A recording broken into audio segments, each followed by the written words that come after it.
Alright, hey guys, thank you for watching the second Screen Mapper tutorial. This video is going to assume you already have watched the first tutorial and have a basic understanding of how Screen Mapper works.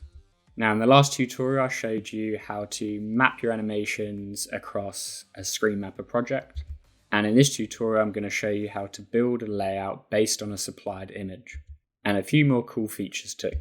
So let me just delete all of this. And with Screen Mapper open, I'm going to create a new project by going to the main menu and create new project. So in this tutorial, I want to build a layout based on a supplied image. Now, just to give you a preview of the image, here are the blueprints where we've got 14 different displays. We've got their dimensions and we've got an ID for them as well. And they're all in portrait or landscape mode. Now, back in Screen Mapper, we're going to call our project Screen Mapper Stage Design. Gutter can stay at 0. Let's put snapping at 200. Edge detection is fine. Now we're not going to need the canvas dimensions because we're going to be using a background image.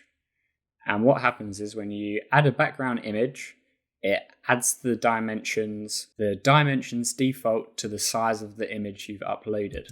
Now note that the maximum size image you can import is 10,000 pixels, but really you should be trying to go smaller than that because the smaller the image, the better performance you'll get. Let's click OK. So now in our project, you can see we've added our image and we can toggle our image on and off with this button here with the eye or the shortcut I. If we zoom in a little bit on the canvas, we can see our background image has the first display, and that's 1920 by 1080. Now we can add this first display by either coming up to the toolbar and entering the width and height of the display.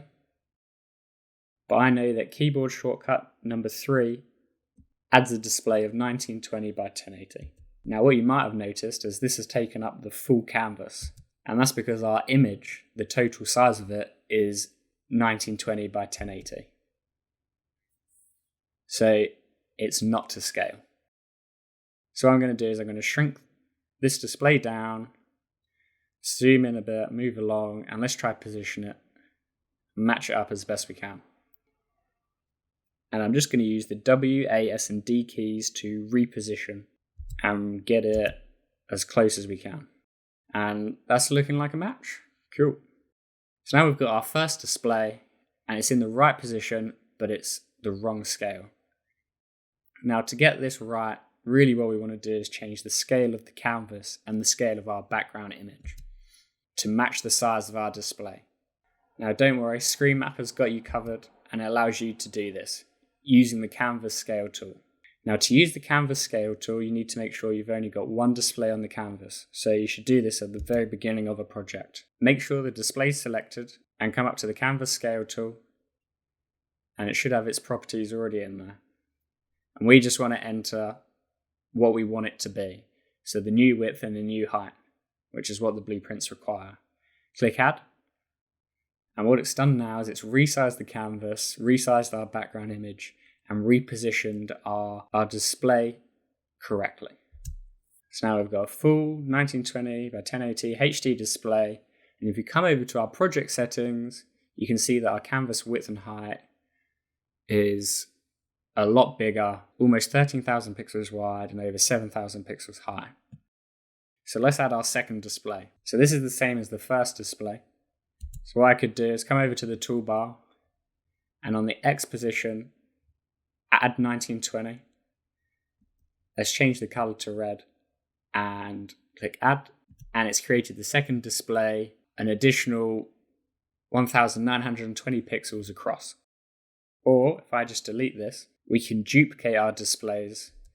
And that's holding shift and using the W, A, S, and D keys. And we want to duplicate right, so it's Shift D. And you can see I keep duplicating these displays, Shift D, Shift D. And if I want to duplicate down, I can do Shift S. Now the next display is a portrait. So what we need to do is rotate them. We can come over to the toolbar and click the rotate button, and that rotates them 90 degrees. Or we hit the R key, and that will rotate it too. I'm just going to move this display over here. So number 5 matches number 5, and it snaps into place because we've got our snapping enabled. Shift D duplicates to the right again, and I'm just going to move this 6th display over to number 6. Now the next displays are 7 and 8, and I'm going to duplicate down with Shift S, move this along. Let's just change the label color. It's one we've not used before, purple looks good, and duplicate to the right, Shift D, and that's put number 8 into position. Now for 9 and 10, we can actually duplicate multiple displays at once just by selecting them both, shifting D to the right, and then we can drag them really quickly and move them into place. Now I'm just going to select all of our displays, and using the W, A, S and D keys, I'm just going to move them and reposition them into place a little bit more. Great!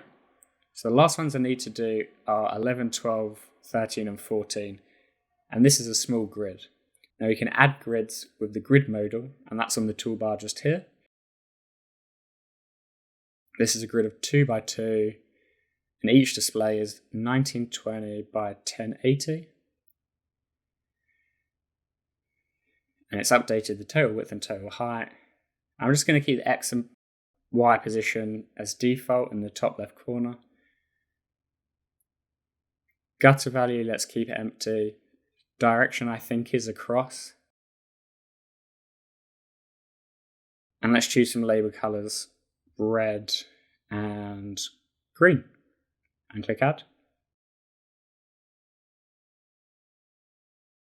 And that's added 4 displays in a grid going across. And I'm just going to reposition those, and they snap into place. Perfect. So you can see in literally no time at all, we've recreated our screen mapper template based off our image, and all that's left to do now is save it and export to After Effects. So to export, come over to the main menu and click Export to After Effects. We've just saved it, so we don't need to save. And if we zoom out a little bit in our After Effects project, we can zoom out and we can see that Screen Mapper has created our Screen Mapper project with all of our displays. It's done all of that hard work and it's added everything in, and it looks great, and it's in no time at all. If we come over to our animation composition and just drop in our circles footage that we used to preview, scale that up a little bit and jump back to our preview layer, jump back to our preview composition. Let's hide our pixel maps for a second. And if we play through, it might take a little bit of time because the compositions are so big. But you can see that we've managed to map our animation across all of these individual screens. If I play this, you can see that Screen Mapper has built the project and it's playing and everything's mapped and it's looking great. Now, if we go into our composition settings, you can see that it's a big project. It's almost 13,000 pixels wide and over 7,000 pixels high. And that means it's going to take quite a bit of time to render. And if we zoom out and look about, you can see all of this empty space. And all this is taking time to render, but time to process, and it's slowing down our project. Now we've got a fix for that, and we can, if we just delete our project and let's jump back into Screen Mapper and head over to the preferences. Under After Effects tab, we've got a Trim to Displays button. If we make sure that's enabled and then go back and export the project again, and just zoom out, turn off pixel maps, Screen Mapper has reduced the size of the compositions down to the bounding box of all of the displays. So we've got none of that wasted negative space. And if we just go back, grab our pulsating circles footage, drop that back in, and play it.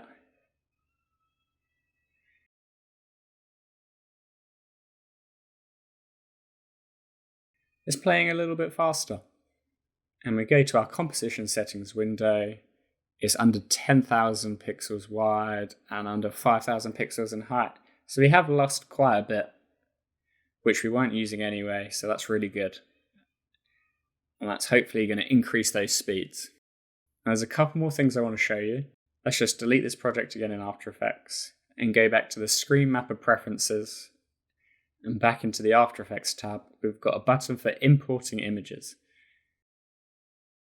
If we toggle that on and come back and export the project from Screen Mapper again, what it's going to do is it's going to import this background image directly into After Effects.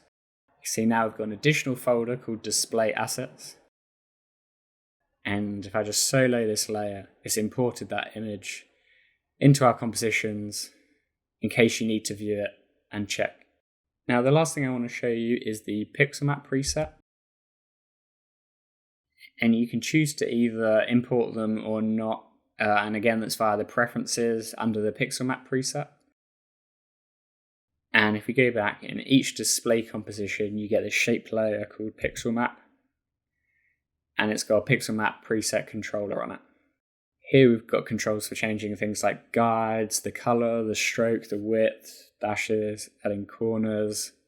If I toggle this, we've added corners. We can change the tiles, either via a custom size. We can make this 200. Or you can actually change the amount that you see.